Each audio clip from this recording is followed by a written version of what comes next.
It was a Friday night at Rumors, one of those bars with just enough charm to keep the regulars coming back, but not quite enough to attract the tourist crowd. The dim lighting cast everyone in a flattering glow, making it easier to believe in possibilities that might seem absurd in the harsh light of day. I'm Alex, by the way, 27, working in graphic design for a marketing firm that values creativity just enough to mention it in company meetings, but not enough to actually implement it in our campaigns. I'd been at the bar for a few hours already, nursing my third whiskey sour and contemplating whether I should call it a night or commit to the inevitable hangover that awaited me if I stayed. The night had started as most do, a text from my friend group suggesting we blow off some steam after a particularly grueling work week. One by one, they had paired off or headed home, leaving me at the bar counter, idly scrolling through my phone and occasionally making eye contact with the bartender to signal another round. That's when I noticed him watching me from across the room. Ryan. We weren't exactly friends, but we weren't strangers either.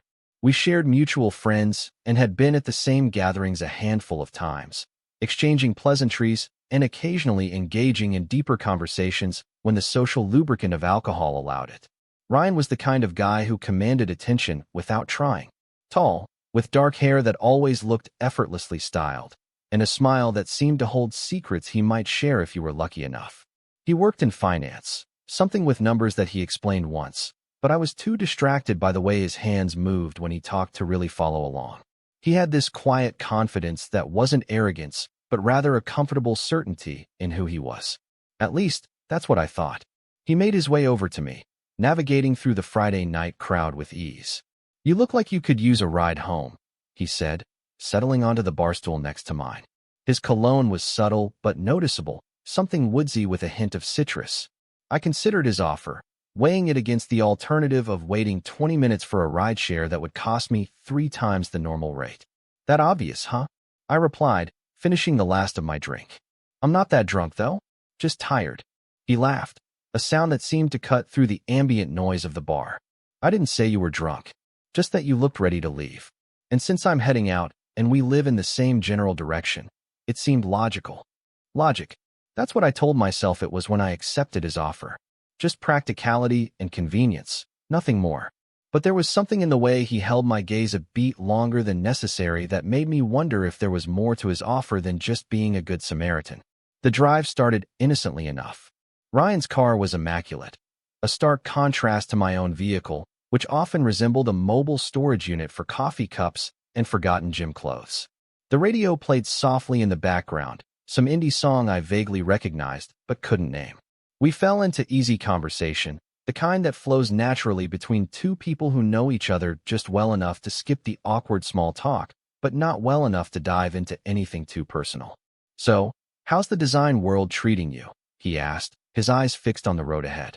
The streetlights cast rhythmic shadows across his face, highlighting his profile in intervals. "Same as always," I replied. "Creative enough to keep me interested, corporate enough to keep me frustrated. You know how it is." He nodded, a small smile playing at the corners of his mouth. "I do. Though I think my frustrations are less about creativity and more about ethical gray areas. Sometimes I wonder if I'm contributing anything meaningful or just helping rich people get richer." This was new territory. In our previous interactions, we'd never really ventured beyond surface-level discussions about work.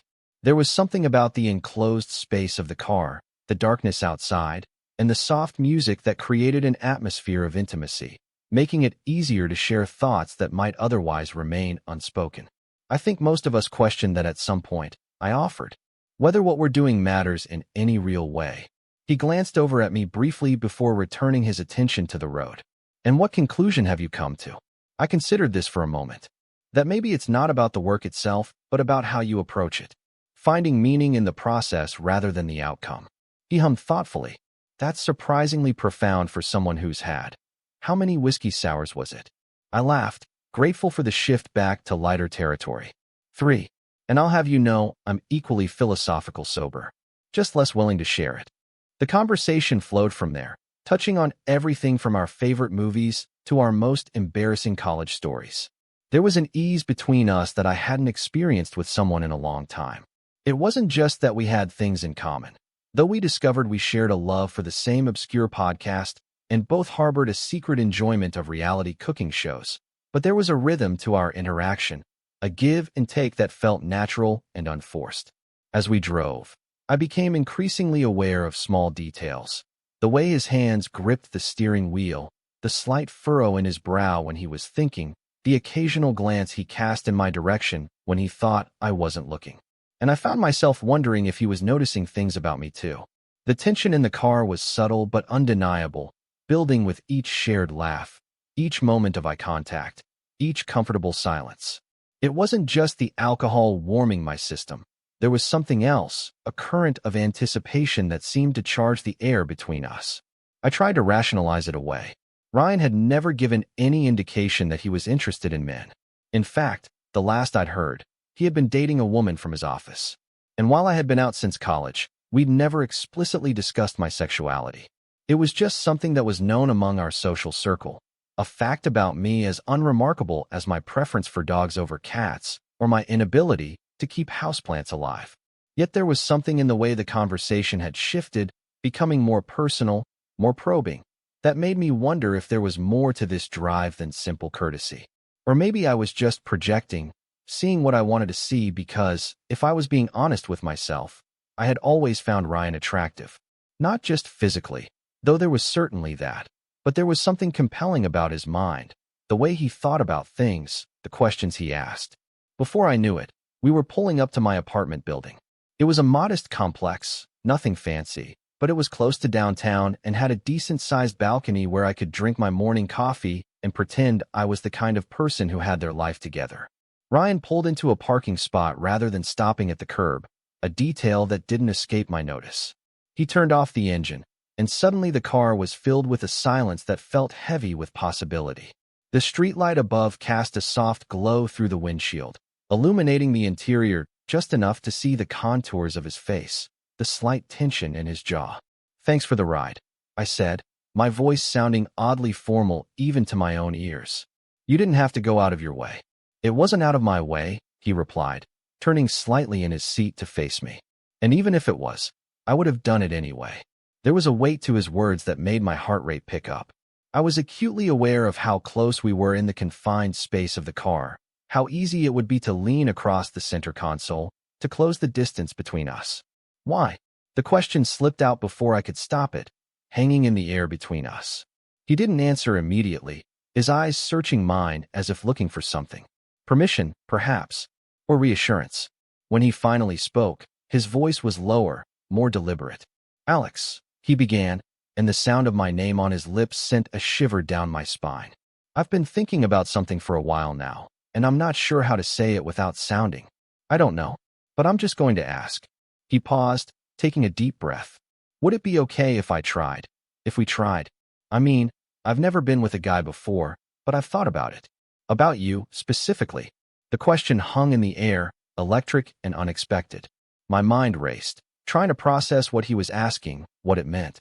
Ryan, who I'd always assumed was straight, was sitting in his car outside my apartment, essentially asking if he could explore his sexuality with me.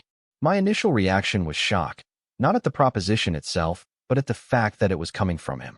Ryan, who always seemed so sure of himself, so defined, was revealing a vulnerability, a curiosity that he had kept hidden. It was both surprising and incredibly human. Curiosity mingled with desire as I considered his question. There was no denying the attraction I felt toward him, an attraction that had been simmering beneath the surface of our interactions for longer than I cared to admit. But there was also caution. Exploration for him could mean complication for me. I'd been down this road before with curious straight men, and it rarely ended without someone getting hurt. Usually me. "Ryan," I started, trying to gather my thoughts. "I'm flattered, and I'd be lying if I said I hadn't thought about it. But I need to know what this means to you. Is this just experimentation, or is there something more to it?" He ran a hand through his hair, a gesture I'd seen him make when he was nervous or thinking deeply. "I don't know," he admitted. "I've been questioning things for a while now. Not just about my sexuality, but about what I want, who I want to be with. And when I'm around you, I feel different. Good different. Like maybe there's a part of me I've been ignoring because it didn't fit with the life I thought I was supposed to have." His honesty was disarming. There was no pretense, no smooth line, just a raw confession that must have taken considerable courage to voice. I found myself respecting him even more for it. "I can't promise where this will go," he continued. "I don't know myself. But I do know that I want to find out, and I trust you. I feel safe with you." Those words, "I feel safe with you," resonated deeply. Isn't that what we all want, ultimately? To feel safe enough with someone to be our true selves, to explore the parts of us that scare us, that we keep hidden? I thought about my own journey, how terrifying it had been to acknowledge my own desires, to step into an identity that parts of society still viewed with suspicion or outright hostility. I remembered the people who had created safe spaces for me, who had allowed me to question and explore without judgment. Could I be that for Ryan? And was I willing to risk my own heart in the process? The car was quiet, the only sound the distant hum of traffic and the soft rhythm of our breathing. Outside, the world continued its normal course. People coming home from late shifts, couples walking hand in hand, the occasional car passing by. But inside this small, contained space, something significant was happening, a moment of potential transformation. "Yes," I said finally, the word barely above a whisper. "We can try." The relief on his face was immediate, followed quickly by nervousness. "I don't really know how to. I mean, I've thought about it, but I've never actually." I smiled, feeling a strange mix of tenderness and anticipation. "We don't have to figure everything out right now. We can take it slow, see what feels right." He nodded, visibly relaxing. "That sounds good. Really good." There was a pause, a moment of silent acknowledgement of the threshold we were about to cross. Then, with a deliberateness that suggested he'd imagined this moment before, Ryan leaned across the center console. His hand came up to rest lightly on my cheek, hesitant but determined. The first kiss was tentative, a gentle press of lips that held more question than demand. But as I responded, the kiss deepened, becoming more confident, more curious. His lips were softer than I had imagined, and there was a carefulness to his touch that was both endearing and arousing. When we finally pulled apart, both slightly breathless, there was a look of wonder on his face. "That was—" "Yeah," I agreed, understanding the sentiment even without the words to complete it. "Do you want to come up?" I asked, surprising myself with my boldness. "We don't have to do anything more than this if you're not ready. But my apartment is more comfortable than your car." He smiled, a genuine smile that reached his eyes. "I'd like that." We made our way up to my apartment, the walk filled with a charged silence, both of us aware of the shift that had occurred between us. My hands trembled slightly as I unlocked the door, hyper-aware of his presence behind me, of the decision we had made. Once inside, the reality of the situation seemed to hit us both. The familiar surroundings of my apartment, the stack of books on the coffee table, the half-finished sketch on my desk, the plant that was valiantly clinging to life by the window, grounded the moment, making it real in a way that the dreamlike quality of the car had not. "Can I get you something to drink?" I offered, falling back on the safety of social norms. He shook his head. "No, I'm good. Just nervous, I guess."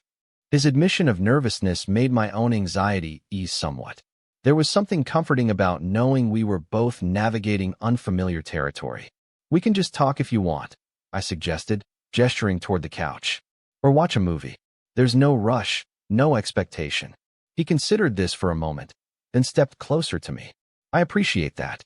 But I think if I don't do this now, I might lose my nerve." He reached out, his hand finding mine. "And I really want to do this. With you." What followed was a night of discovery, not just for Ryan, exploring a side of himself he had kept hidden, but for me as well. I discovered the particular way his breath caught when I touched him in certain places, the sound of his laughter when something didn't go quite as planned, the intense focus in his eyes when he was trying something new. There was awkwardness, as there often is in first encounters, moments of uncertainty and adjustment. But there was also a surprising ease, a natural give and take that made even the fumbling parts feel right somehow. And underlying it all was a sense of trust, a mutual vulnerability that made the experience more intimate than many I had shared with more experienced partners. Afterward, lying in the quiet darkness of my bedroom, I found myself wondering what this meant for us. Was this a one-time exploration for him, a box checked off on some internal list of experiences? Or was it the beginning of something more? I was afraid to ask, afraid to break the fragile peace of the moment with questions that might not have answers yet. Ryan was the one who finally broke the silence. "I've been thinking about doing that for longer than I've admitted to myself," he said, his voice soft in the darkness. "It's strange, feeling like you know yourself, and then discovering there's this whole other part of you that you've been ignoring." I turned to face him, making out his profile in the dim light filtering through the blinds. "It's not strange at all. We're all constantly discovering new parts of ourselves. That's what life is." He was quiet for a moment, contemplative.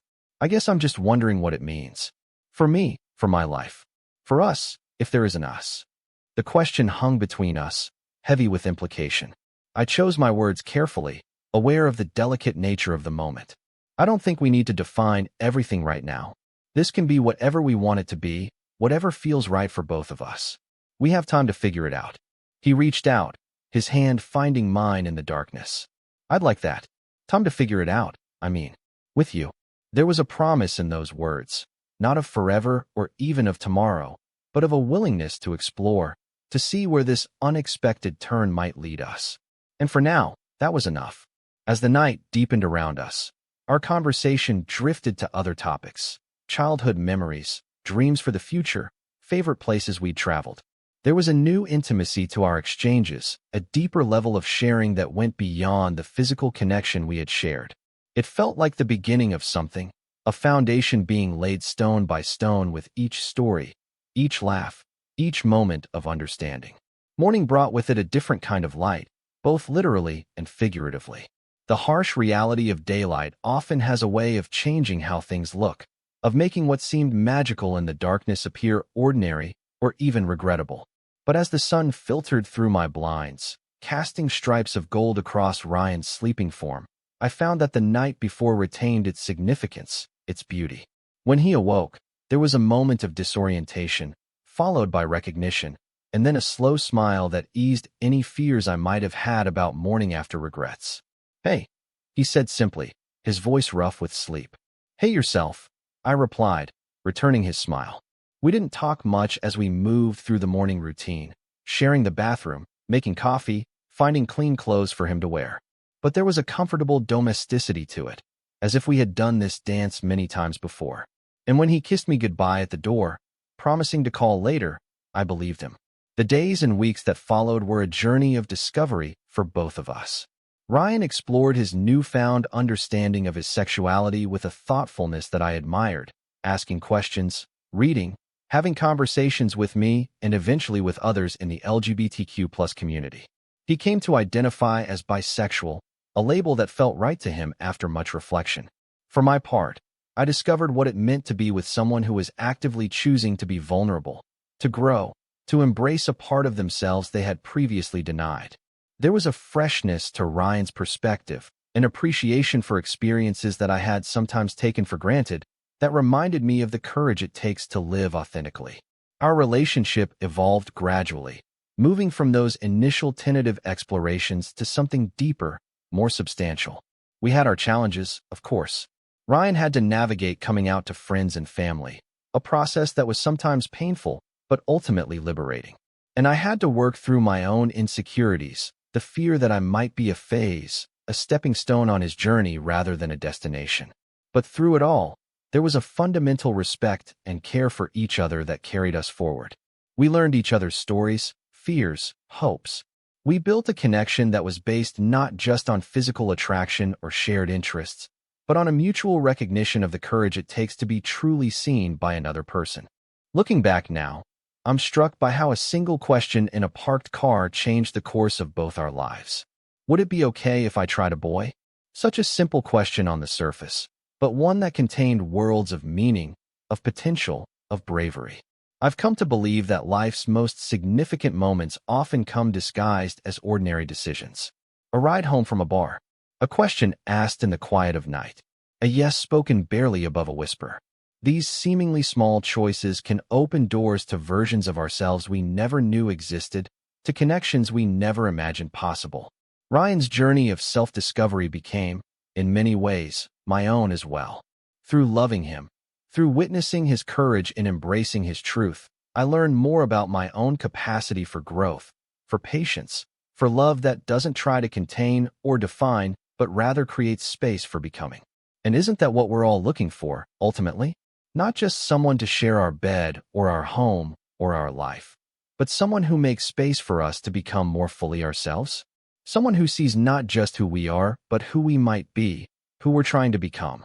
That night in the car, when Ryan asked his question and I gave my answer, we both took a step toward becoming more fully ourselves. And every day since, through all the joy and confusion and growth that has followed, we've continued that journey together, two people making space for each other to discover, to explore, to be. So if there's a lesson in our story, perhaps it's this. The most beautiful journeys often begin with the simplest questions, asked in moments of vulnerability and truth. And the most meaningful answers are not the ones that claim certainty, but those that open themselves to possibility, to the unknown, to the beautiful mystery of what might be. In the end, Ryan didn't just try a boy. He found a partner, a companion for the journey. And I didn't just say yes to a night of exploration. I said yes to witnessing someone's becoming, and in the process, to my own. And there's a kind of magic in that, in the ways we help each other become who we're meant to be, one brave question, one honest answer at a time. Total _char_count, 18,883.